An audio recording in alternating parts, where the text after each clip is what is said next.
अस्सलाम वालेकुम जी। आज हम पढ़ने लगे हैं math second year chapter number 7 का पार्ट 2। वेक्टर्स का पार्ट 2 है। पार्ट नंबर 1 जिसने नहीं देखा वो वीडियो देख सकता है, उसकी वीडियो अपलोड कर दी हुई है। पार्ट नंबर 2 के अंदर हम पढ़ने लगे हैं प्रोडक्ट्स ऑफ वेक्टर यानी स्केलर प्रोडक्ट और वेक्टर प्रोडक्ट, उनकी प्रॉपर्टीज़। उसके बाद हम देखेंगे स्केलर ट्रिपल प्रोडक्ट और वेक्टर ट्रिपल प्रोडक्ट का हल्का सा बस एक इक्वेशन से लिखेंगे, फिर हमारा ये चैप्टर नंबर 7 वेक्टर्स का कंप्लीट हो जाएगा। शुरू करते हैं। देखें जी, चैप्टर नंबर 7 वेक्टर्स का पार्ट 2 है हमारा। हम शुरू करने लगे हैं स्केलर प्रोडक्ट से। स्केलर प्रोडक्ट या इसी का नाम है डॉट प्रोडक्ट या इसी का नाम है इनर प्रोडक्ट, ये सारे एक ही चीज़ के नाम हैं। सही है। अब इनमें देखें, जब भी इनकी सीधी सादी डेफिनेशन जो है वो ये है कि जब भी दो वेक्टर्स को आप आपस में मल्टीप्लाई करवाएं और आंसर आ जाए एक स्केलर, तो उसे कहते हैं स्केलर प्रोडक्ट। ठीक है। अब जिस तरह वर्क है, जब आप फोर्स एक वेक्टर है, डी साथ डिस्प्लेसमेंट भी एक वेक्टर है, जब आप उन दोनों को मल्टीप्लाई करवाते हैं तो आंसर आता है वर्क और वो है स्केलर। अब चूंकि दो वेक्टर्स को मल्टीप्लाई करवाया और आंसर स्केलर आया है, तो इसको हम कहते हैं डॉट प्रोडक्ट या इनर प्रोडक्ट, या उसको स्केलर प्रोडक्ट भी कहा जा सकता है। और इसको हम डिनोट किस तरह करते हैं कि A dot B equals to AB cos theta. ठीक है। अब इसको चूंकि इसको डॉट से डिनोट किया जाता है, इसलिए इसका नाम है डॉट प्रोडक्ट। अब सॉरी, इसमें एक बात यह है कि अगर डॉट प्रोडक्ट में जो A और B के दरमियान थीटा जो है ना, ये एंगल है बिटवीन A एंड B, ये तो हमें मालूम है, पहले पढ़ा भी है।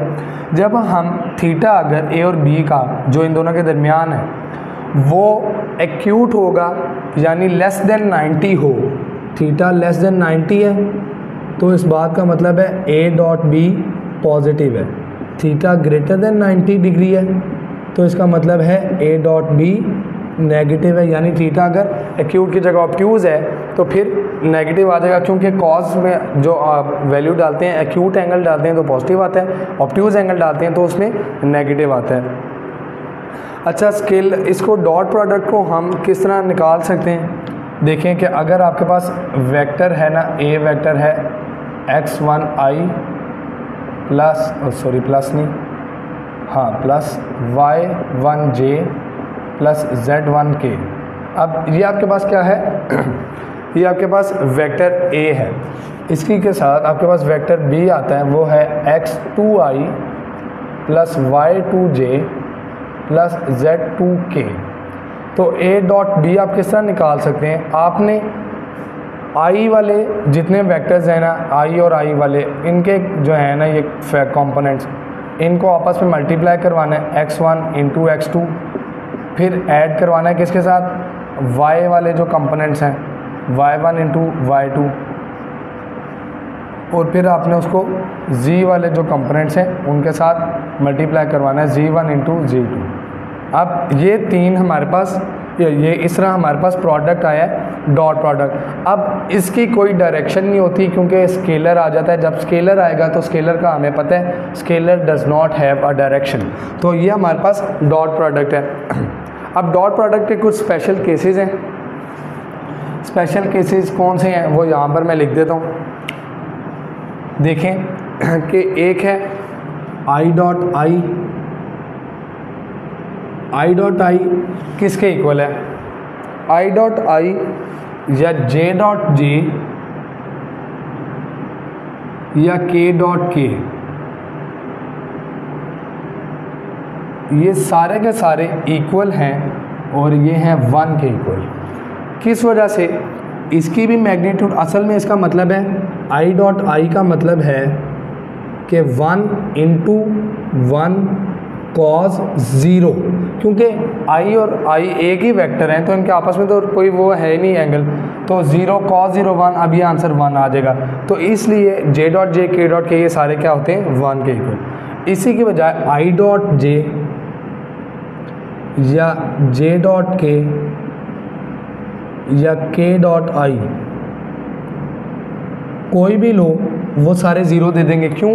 क्योंकि जो वेक्टर्स हैं ये एक दूसरे के परपेंडिकुलर हैं, एक्स और वाई एक दूसरे के परपेंडिकुलर होते हैं, वाई और जेड एक दूसरे के परपेंडिकुलर, एक्स वाई जी तीनों एक दूसरे के म्यूचुअली परपेंडिकुलर हैं। तो जब उनके दरमियान एंगल 90 डिग्री होगा तो cos 90 0, तो सारा का सारा ज़ीरो हो जाएगा, इस वजह से ये ज़ीरो आ जाएगा। अब ये तो हमारे पास आ गया ना। अब इसमें एक और बात आती है कि अगर a डॉट b ज़ीरो है तो इसमें तीन वजूहात हो सकती हैं। या तो a और b पैरेलल हैं, एक दूसरे के पैरेलल का साइन है, या तो a और b पैरेलल हैं या एंटी पैरेलल हैं। ठीक, सॉरी परपेंडिकुलर लिखना था, पैरेलल लिख दिया गलती से, सॉरी। या तो a और b परपेंडिकुलर है, या तो a ज़ीरो है, या तो b ज़ीरो है। इन तीनों में से किसी एक वजह, कोई भी एक वजह होगी तो ये a डॉट b ज़ीरो आ जाएगा। ये कुछ इसके स्पेशल केसेस थे। अब हम बात करने लगे हैं प्रॉपर्टीज़ ऑफ स्केलर प्रोडक्ट की। स्केलर प्रोडक्ट की कुछ प्रॉपर्टीज़ हैं, देखें जी। इसके अंदर हमारे पास क्या आता है,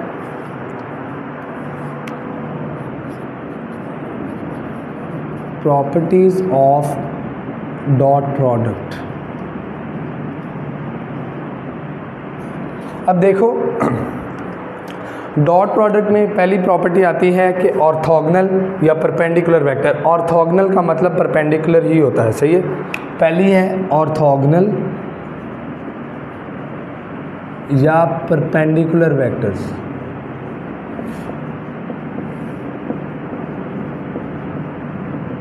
ठीक है, अब देखा, अब इसके अंदर a डॉट b, अगर आपने चेक करना है कि कोई से दो वेक्टर्स वो परपेंडिकुलर हैं या नहीं, तो आप क्या करो, उनका डॉट प्रोडक्ट लो। अगर उनका डॉट प्रोडक्ट ज़ीरो आ जाए तो इसका मतलब है a और b परपेंडिकुलर हैं। क्यों? क्योंकि परपेंडिकुलर क्या होगा, cos 90 डिग्री होगा। जब cos 90 हो जाता है तो डॉट प्रोडक्ट ज़ीरो हो जाता है। तो अगर दो नॉन ज़ीरो वेक्टर्स a और b हैं, आपने उनके दरमियान चेक करना है कि वो परपेंडिकुलर हैं, एक दूसरे के परपेंडिकुलर हैं या नहीं। तो आप डॉट प्रोडक्ट लें, डॉट प्रोडक्ट ज़ीरो आया तो परपेंडिकुलर, ना आया तो परपेंडिकुलर नहीं होंगे। इसी के साथ आता है पैरेलल वेक्टर्स। अब देखें, अगर आप डॉट प्रोडक्ट लें और वो दोनों वेक्टर्स की मैग्नीट्यूड के प्रोडक्ट के इक्वल आ जाए, अगर आप a और b का डॉट प्रोडक्ट ले रहे हैं और वो दोनों वेक्टर्स की मैग्नीट्यूड के प्रोडक्ट के इक्वल आ जाता है, तो इसका मतलब है कि वो वेक्टर्स पैरेलल हैं, वो वेक्टर्स पैरेलल हैं। इससे हमें क्या पता चलता है, a is parallel to b। सही है। अब किस वजह से कि जब आप a डॉट, असल में क्या मैंने पहले लिखा था, a dot b is equal to a into b cos theta. अब जब पैरेलल होंगे तो थीटा हो जाएगा ज़ीरो, ज़ीरो कॉस ज़ीरो 1, तो ये a का मैग्नीट्यूड इंटू b का मैग्नीट्यूड रह जाएगा। तो फिर ये आ जाएगा पैरेलल वेक्टर्स का। इसके अलावा आपके पास फिर आता है cosine of vectors.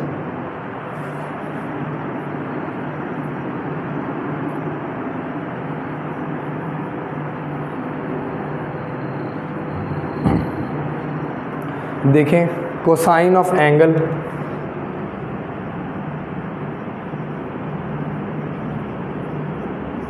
Cosine of angle between vectors असल में बात कर रहे हैं। तो यहाँ से आप उन दोनों वेक्टर्स के दरमियान जो एंगल है उसका कॉस भी निकाल सकते हैं। कैसे? a डॉट b किसके इक्वल है, magnitude of a into magnitude of b into cos of theta. तो यहाँ से कॉस थीटा निकालो, कैसे आएगा, cos theta is equal to a dot b divided by magnitude of a into magnitude of b। ये आपके पास क्या आ जाएगा, कॉस ऑफ एंगल। अब इसमें एंगल जो है थीटा वो 0 या उससे बड़ा और 180 या उससे छोटा होगा, ठीक है ना। इसके अलावा आपके पास आती है कम्यूटेटिव प्रॉपर्टीज़ की। कम्यूटेटिव प्रॉपर्टी क्या कहती है कि डॉट प्रोडक्ट कम्यूटेटिव प्रॉपर्टी को फॉलो करता है, यानी a डॉट b इक्वल है बी डॉट ए के। सही है, ये हमने पहले पढ़ा हुआ है, फर्स्ट ईयर में भी है, ये फिजिक्स के अंदर भी है। तो A dot B dot A के इक्वल होता है, डॉट प्रोडक्ट ये कहता है। इसी के साथ हमारे पास आती है एसोसिएटिव प्रॉपर्टी। एसोसिएटिव प्रॉपर्टी है और उसके बाद हमारे पास है डिस्ट्रीब्यूटिव प्रॉपर्टी। अब देखें एसोसिएटिव प्रॉपर्टी क्या कहती है। एसोसिएटिव प्रॉपर्टी हमें ये बताती है कि अगर k into A dot B है, k कोई भी एक स्केलर है, ये किसके इक्वल है, ये इक्वल आएगा k into A dot B के, या इक्वल आएगा a इंटू के बी के। इस तरह आ सकता है ये, मतलब आप ऑर्डर चेंज कर सकते हैं, कोई मसला नहीं है इससे। एसोसिएटिव प्रॉपर्टी आ जी। अगला है डिस्ट्रीब्यूटिव प्रॉपर्टी।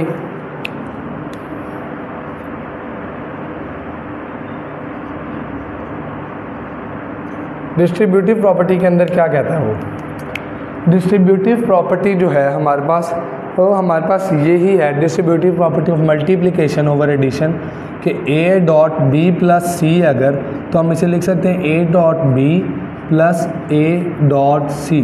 सही है, तो ये हमारे पास क्या आ गया, ये है डिस्ट्रीब्यूटिव प्रॉपर्टी ओवर एडिशन है। Scalar product is distributive over addition, ये सी लिखा है। सही है। अगला, अब ये तो हमने कुछ प्रॉपर्टीज़ देखी, अब हैं applications of dot product. Dot product का इस्तेमाल हम किन चीज़ों के लिए करते हैं, ठीक है। अब उससे देखेंगे हम यहाँ पर,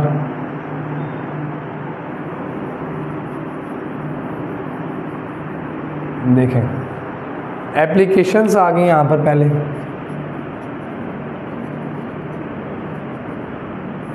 अब इससे क्या होगा, पहली एप्लीकेशन है प्रोजेक्शन ऑफ वेक्टर। प्रोजेक्शन का असल में मतलब होता है साया, उस पर कितना पड़ता है, एक वेक्टर का किसी दूसरे वेक्टर पर कितना साया पड़ता है।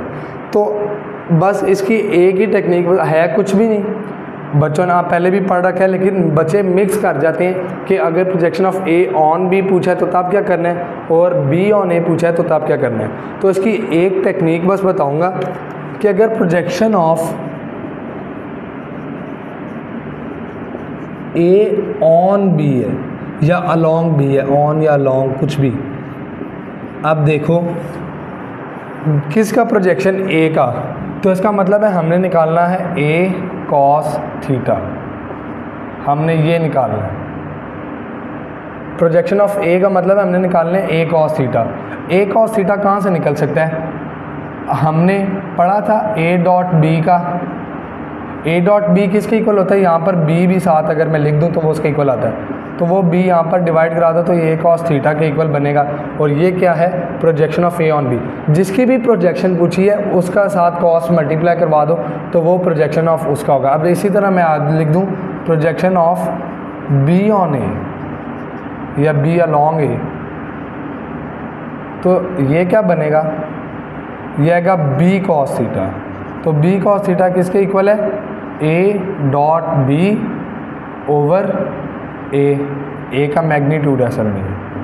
तो इस तरह आपके पास प्रोजेक्शन भी आ जाएगी। उसके बाद आपके पास आता है angle between vectors. Angle between vectors का अभी मैं आपके पहले भी बात कर चुका हूँ।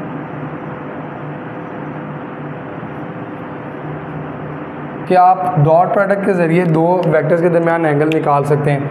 कॉस थीटा मैंने किसके इक्वल लिखा था, A dot B over magnitude of A into magnitude of B. तो यहाँ से थीटा अगर निकालना है तो उधर ले जाते हैं, कॉस इन्वर्स कर देते हैं इस सारे के।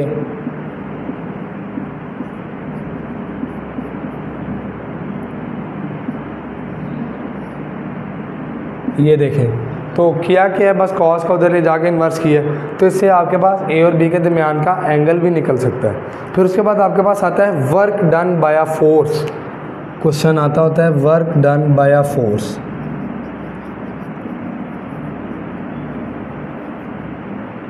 ये भी हम डॉट प्रोडक्ट के ज़रिए ही निकालते हैं। उसने हमेशा आपको फोर्स दी होगी कोई भी, ठीक है ना, और उसके बाद उसने आपको बोला होगा कि वो फोर्स एक्ट कर रही है ए पॉइंट पे या किसी ऑब्जेक्ट पे जो पहले ए पर था और वहाँ से मूव होके किधर गया बी पर, तो डिस्प्लेसमेंट ए से बी हुई है। तो डिस्प्लेसमेंट किसके इक्वल आएगी, पहले आपने क्या करना है, उसने आपको इसका वेक्टर दिया होगा, इसका जो पॉइंट है और इसका पॉइंट, तो आपने पहले ए बी वेक्टर निकालना है। ए बी कैसे आएगा, बी वेक्टर माइनस करने से ए, बी माइनस ए से, ये आपके पास डिस्प्लेसमेंट आएगी। अब इस फोर्स और इस डिस्प्लेसमेंट का जब आप डॉट प्रोडक्ट लेंगे तो ये आपके पास वर्क आ जाएगा।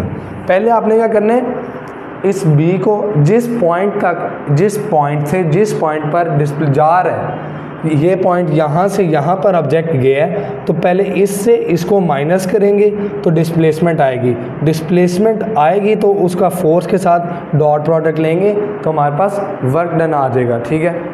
अब इसी के बाद हमारे पास आता है वेक्टर प्रोडक्ट या क्रॉस प्रोडक्ट उसे कह सकते हैं, कुछ भी आप उसे, आपकी जो मर्जी आप उसे वो कहें, ठीक है ना। अभी हम देखेंगे क्रॉस प्रोडक्ट क्या है, उसकी कुछ प्रॉपर्टीज़, फिर उसकी एप्लीकेशंस, फिर हम देखेंगे स्केलर ट्रिपल प्रोडक्ट। अब देखें क्रॉस प्रोडक्ट के अंदर वो हमें बताता है क्रॉस या वेक्टर प्रोडक्ट, या इसको हम कह सकते हैं इसको, हाँ, क्रॉस या वेक्टर प्रोडक्ट, ठीक है। अब इसकी सबसे आसान डेफिनेशन क्या है कि जब आप एक वेक्टर को किसी दूसरे वेक्टर के साथ मल्टीप्लाई करें और आपके पास जो रिजल्टेंट आए या जो आंसर आए वो भी एक वेक्टर आए, तो उसे हम क्या कहेंगे, क्रॉस प्रोडक्ट या वेक्टर प्रोडक्ट। अब देखें कि इसको हम रिप्रेजेंट कैसे करते हैं, या ए क्रॉस बी इक्वल्स टू ए की मैग्नीट्यूड इंटू बी की मैग्नीट्यूड इंटू साइन थीटा और साथ एन यूनिट वेक्टर। अब देखें क्योंकि यूनिट में अब हमने ये क्रॉस प्रोडक्ट जब लेंगे तो हमारे पास आंसर क्या आएगा, एक वेक्टर, और हर वेक्टर की डायरेक्शन होती है, इस वजह से ये यूनिट वेक्टर साथ लिखा है ताकि ये इसकी डायरेक्शन को शो करे। और यूनिट वेक्टर परपेंडिकुलर होता है इसके भी और इसके भी, ए के भी परपेंडिकुलर होगा, बी के भी परपेंडिकुलर होगा और उस प्लेन के भी परपेंडिकुलर होगा जिस प्लेन में ए और बी मौजूद है, सही है। अब देखें कि आप इसको लिख कैसे सकते हैं, यानी अगर आपके पास है ना एक वेक्टर है, ए वेक्टर है x1i plus y1j plus z1k, और बी वेक्टर है आपके पास x2i plus y2j plus z2k, तो आपने अगर a क्रॉस b लेना है तो आप डिटर्मिनेंट की फॉर्म में लिखेंगे i j k, ये तो आपने हमेशा लिखना ही है ना, जो भी दो वेक्टर्स लेंगे। फिर आपने ए क्रॉस भी ले रहे हैं तो जो पहले लिखा है, ए पहले लिखा है, उसको यहाँ पर भी ऊपर लिखेंगे x1 y1 z1, और जो बाद में लिखा है b वो उसको नीचे लिखेंगे x2 y2 z2। डिटर्मिनेंट लेंगे, आंसर आएगा और वो एक वेक्टर आएगा, वो होगा आपका a क्रॉस b। अब इसी के अलावा आपके पास जो आता है देखें, उसमें हम देखेंगे कि हमारे पास आएगा स्पेशल केसेस, इसके भी कुछ हैं। इसके स्पेशल केसेस कौन से हैं उसके भी हमने पढ़े थे, देखते हैं। स्पेशल केसेस एक तो हैं कि अगर a क्रॉस b 0 आ जाए तो इसमें भी कितनी वजूहात हो सकती हैं, इसमें भी 3 वजूहात हो सकती हैं, या तो a और b पैरेलल है, या तो a 0 है, या तो b 0, ठीक है। ये पैरेलल का साइन है, कि या तो ए और बी पैरेलल है, क्योंकि पैरेलल 0 होगा या 180 होगा, एंटी पैरेलल अगर होगा तो साइन 0 या साइन 180 आंसर दे देता है 0, तो फिर ए क्रॉस बी 0 आ जाएगा। तो ए क्रॉस बी 3 वजह से 0 हो सकता है, या ए 0 हो जाए या बी 0 हो जाए, या अगर दोनों नॉन जीरो तो इनके दरमियान एंगल 0 हो या 180 हो तो साइन 0 आ जाएगा, क्रॉस प्रोडक्ट 0 आ जाएगा। अब इसकी वजह से जो कुछ है ना इसके स्पेशल केसेस वो हैं कि ये किसके इक्वल है, आई क्रॉस आई इक्वल है जे क्रॉस जे इक्वल है के क्रॉस के, और ये सारे के सारे ज़ीरो हैं। क्यों? क्योंकि इनमें आपस में अपने आप से हो रहा है, सेल्फ प्रोडक्ट है, तो सेल्फ प्रोडक्ट में एंगल होता है 0। जब एंगल 0 होगा तो साइन 0 0 क्रॉस प्रोडक्ट 0। अब एक और है, आप इसे इस तरह लिख सकते हैं ए आई जे और के। अब ऐसे एरो बनाओ,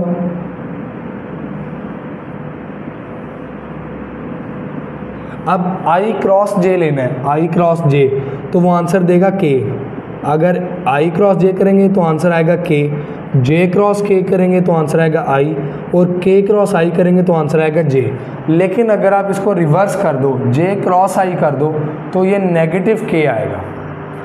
किस वजह से वो हम आगे देखते हैं कि एक ए क्रॉस बी जो है ना वो कम्यूटेटिव नहीं होता। तो अगर आप इसको रिवर्स में लाएं, जे क्रॉस आई करें, तो ये माइनस के आएगा, के नहीं आएगा, माइनस के आएगा। सही है।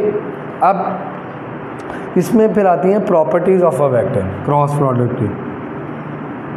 अब प्रॉपर्टीज़, अच्छा अभी हम देखने लगे हैं प्रॉपर्टीज़ ऑफ क्रॉस प्रोडक्ट। मैं ऐसे लिख रहा हूँ क्रॉस प्रोडक्ट, सही है। अब इसकी प्रॉपर्टीज़ हमने जिस तरह डॉट की पढ़ी थी इसकी भी पढ़ेंगे। इसके अंदर पहले नंबर पर आपके पास आएगा पैरेलल वेक्टर्स, पैरेलल वेक्टर्स। अब अभी पहले भी पढ़ा है कि अगर ए क्रॉस बी 0 के इक्वल आए तो इसका मतलब है ए और बी पैरेलल हैं। ठीक है। किस वजह से? जब पैरेलल होते हैं एंगल इनमें क्या होता है 0 डिग्री, तो इससे साइन 0 0 हो जाता है, ए क्रॉस बी 0 हो जाएगा। दूसरी इसकी प्रॉपर्टी है हमारे पास sine of angle of vectors. Dot product में हमने sine cos of angle between vector पढ़ा था, इसमें हम sine of angle between vectors पढ़ेंगे। तो साइन ऑफ एंगल किसके इक्वल आएगा, A cross B over magnitude of A into magnitude of B. ठीक है। और साथ एन यूनिट वेक्टर। ये सिर्फ हमने क्रॉस प्रोडक्ट की जो इक्वेशन है उसमें से निकाला है। सॉरी। तीसरे नंबर पर हमारे पास आता है जो है कम्यूटेटिव प्रॉपर्टी। अब जो हमारे पास वो था डॉट प्रोडक्ट वो फॉलो करता था, पर क्रॉस प्रोडक्ट कम्यूटेटिव प्रॉपर्टी को फॉलो नहीं करता। अब इसकी रीज़न क्या है, ये फिज़िक्स में है, डिटेल में डायग्राम से आता है कि जब हम जो ए क्रॉस बी की डायरेक्शन फाइंड करते हैं राइट हैंड रूल से, अगर वो अपवर्ड आ रही है तो बी क्रॉस ए की जब डायरेक्शन फाइंड करते हैं तो वो डाउनवर्ड जाती है। जब डायरेक्शन ऑपोजिट होती है इस वजह से एन यूनिट वेक्टर जो बी क्रॉस ए का होता है वो माइनस एन आ जाता है, तो फिर इस वजह से A cross B minus B cross A के इक्वल आता है। तो इस वजह से A cross B cross A के इक्वल नहीं होता, वो माइनस बी क्रॉस ए के इक्वल होता है। मैग्नीट्यूड में इक्वल होते हैं लेकिन इनकी डायरेक्शंस ऑपोजिट होती हैं। इसके बाद हमारे पास आते हैं एसोसिएटिव प्रॉपर्टी। अब एसोसिएटिव प्रॉपर्टी ये भी फॉलो करता है अगर स्केलर की रिस्पेक्ट से हो। जिस तरह अगर है ना हमारे पास m इंटू ए क्रॉस बी है तो हम इसे लिख सकते हैं a क्रॉस एम बी, या इसे लिख सकते हैं हाँ m इंटू ए क्रॉस बी, या पहले इसकी बजाय पहले ये यूँ लिख लेते हैं, सॉरी देखें, ऐसे लिख लें एम ए क्रॉस बी, फिर हम लिख लेते हैं ए क्रॉस एम बी, सॉरी इधर आएगा, और या इसी को हम लिख सकते हैं कि ए क्रॉस बी इंटू एम। ठीक है ना। ये किसी भी रिस्पेक्ट से स्केलर की रिस्पेक्ट से ये एसोसिएटिव होता है। इसके अलावा आपके पास आता है डिस्ट्रीब्यूटिव प्रॉपर्टी, यहाँ लिखते हैं डिस्ट्रीब्यूटिव प्रॉपर्टी में क्या होगा जी, वो हमें कहेगा कि एडिशन के लिहाज से ये जो है ना क्रॉस प्रोडक्ट, ये वो है डिस्ट्रीब्यूटिव है ऐसे, ठीक है। एक तो ये आ गया आपके पास।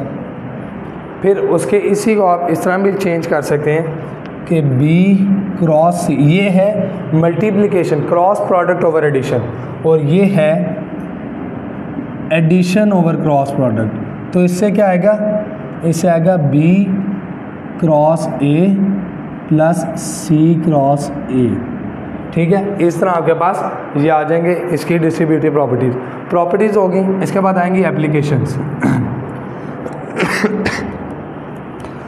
अच्छा जी,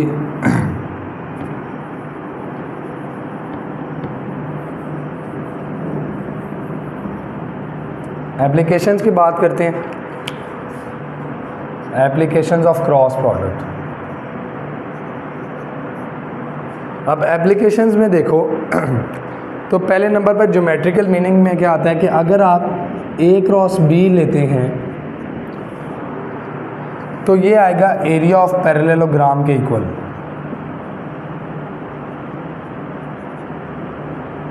लेकिन एक शर्त है कि जो ए और बी है ये एडजेसेंट साइड्स होनी चाहिए।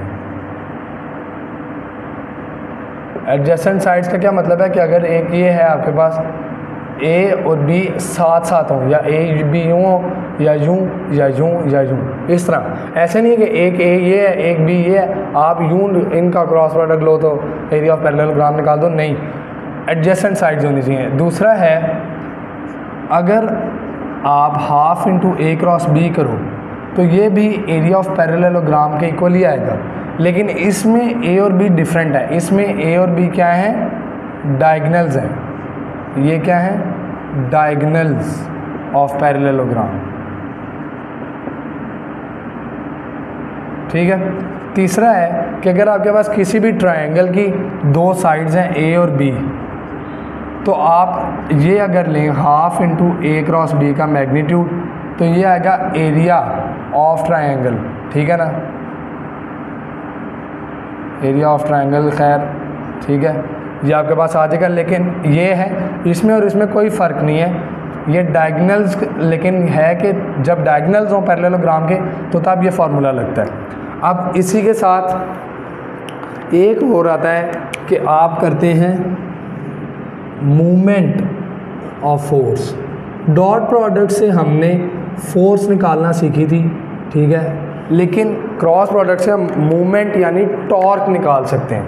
अगर हमारे पास है ना फोर्स, वो देता है F, वो कहता है एक्ट कर रही है पॉइंट ए पे, acting on point A, point A पे एक्ट कर रही है अबाउट पॉइंट बी। तो आपने क्या करना है, टॉर्क निकालना है।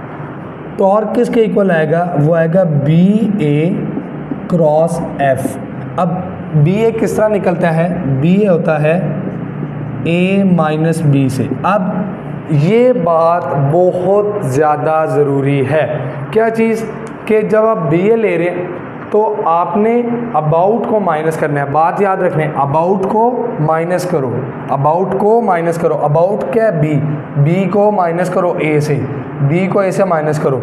ये याद रखना है हमेशा, अबाउट को माइनस करो, ताकि आपको भूले ना कि आपने किसको, अगर आप ए को माइनस कर दो बी से, गलत हो जाएगा, ये वेक्टर ही उल्टा हो जाएगा।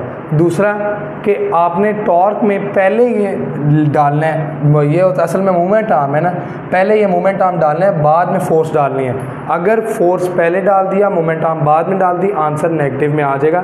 तो इसलिए इन दोनों बातों का ध्यान रखना है।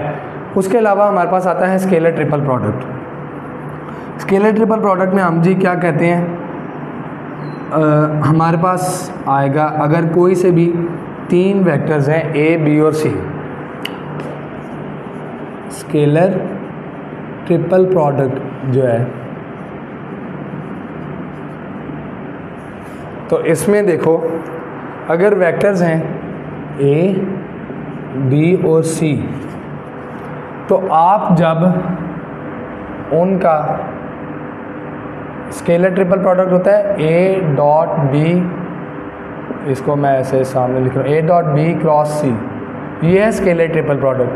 अगर ए है x1i plus y1j plus z1k, इसी तरह ये x2i y2j और z2k, और इसी तरह c जो है वो है x3i y3j और z3k। तो स्केलर ट्रिपल प्रोडक्ट क्या आएगा, x1 y1 z1, पहले a लिखा है ना, ये मैं लिख रहा हूँ a डॉट बी क्रॉस से, ये क्या आएगा x1 y1 z1, फिर x2 y2 z2 और फिर x3 y3 और z3। तो आप इस तरह ये निकालेंगे तो ये आ जाएगा आपके पास स्केलर ट्रिपल प्रोडक्ट। सही है। अब इसका फ़ायदा क्या है या जो ज्योमेट्रिकल मीनिंग क्या है कि आप इसको अच्छा आप स्केलर ट्रिपल प्रोडक्ट को इस तरह भी लिख सकते हैं, ये इसकी नोटेशन है, ठीक है, ऐसे आप इसको डिनोट कर सकते हैं स्केलर ट्रिपल प्रोडक्ट को, ये एक ही चीज़ है। अब इसके बाद इसका एक तो है ना कि इसकी एप्लीकेशंस कौन कौन सी हैं। पहले नंबर पर जब भी आप जो स्केलर ट्रिपल प्रोडक्ट लेते हैं ना, ये इक्वल है वॉल्यूम ऑफ पैरेललेपाइप्ड,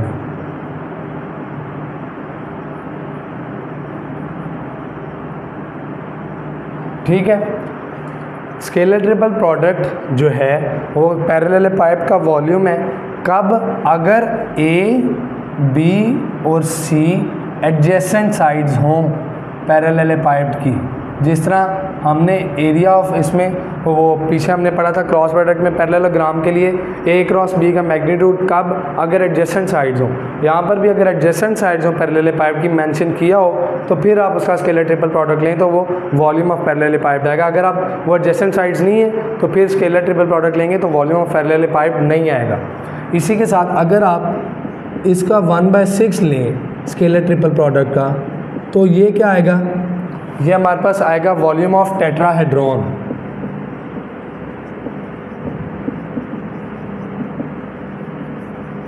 ठीक है। अब एक तो ये हो गया, ठीक है। उसके बाद आपके पास अच्छा उसमें जो हमारे पास है स्केल पैरेललेपाइप के वॉल्यूम के लिए उसमें कंडीशन है कि A B C adjacent sides हो, लेकिन जो टेट्राहेड्रॉन है इसके लिए कंडीशन है कि ए बी सी जो है ये को टर्मिनस एजेस हों, यानी एक टर्मिनल वाले एजेस हैं, ठीक है।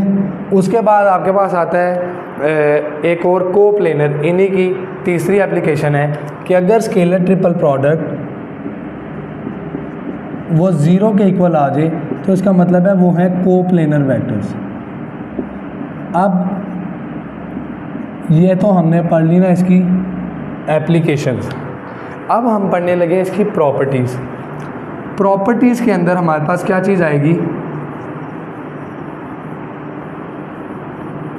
प्रॉपर्टीज़ में एक दो चीज़ें हैं फिर हम देखते हैं।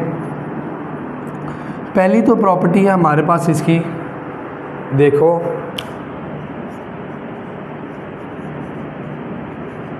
प्रॉपर्टीज़ में क्या है कि डॉट और क्रॉस जो है ना इसके अंदर, डॉट और एंड क्रॉस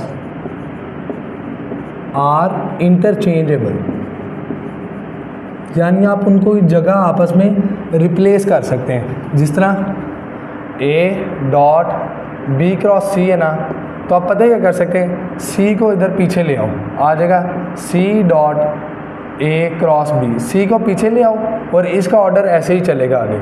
या अब इसमें बी को पीछे ले आओ, B dot C cross A, ठीक है। अब देखो ये इस तरह, अब अगर ये तो आप लोगों को समझ आ गई होगी कि इस तरह कर सकते हैं, इसको रिप्लेस कर सकते हैं। अक्सर भूल जाते हैं बच्चे कि इसको रिप्लेस किस तरह करना था। अगर आपको नहीं याद रहता तो आप इस तरह याद कर सकते हैं, A B C cab B C A. B C A क्या चीज़ है, बहरिया कॉलेज एनकरेज। ये तो जो बहरिया कॉलेज के बच्चे हैं उनको तो पता होगा ना कि नेवल एनकरेज वाले जो बहरिया कॉलेज के हैं उनके कॉलेज का ये फॉर्म भी है, फुल फॉर्म टाइप है कि बी सी ए, एब्रीविएशन है बी सी ए, बहरिया कॉलेज एनकरेज। तो किस तरह A B C cab B C A सारे इक्वल हैं आपस में।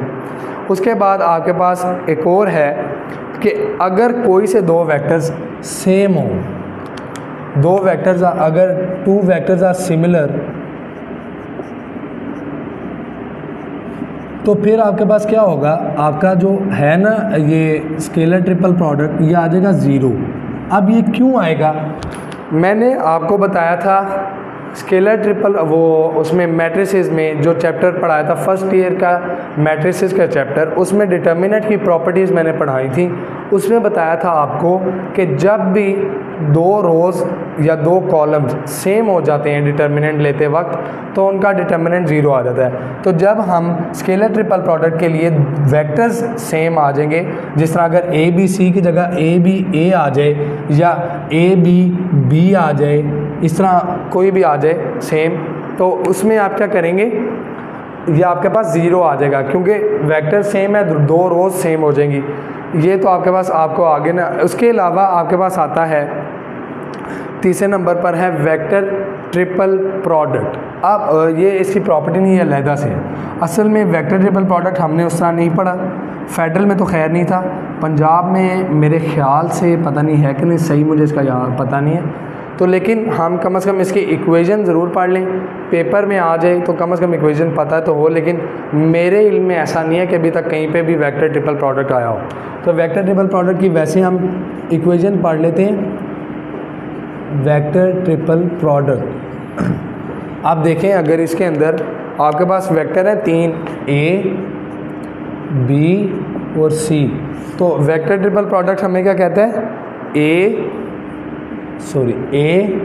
क्रॉस बी क्रॉस सी इक्वल होगा किसके, ए सी माइनस बी, माइनस बी लिख दिया, ए सी बी माइनस आपके पास आएगा ए बी इंटू सी।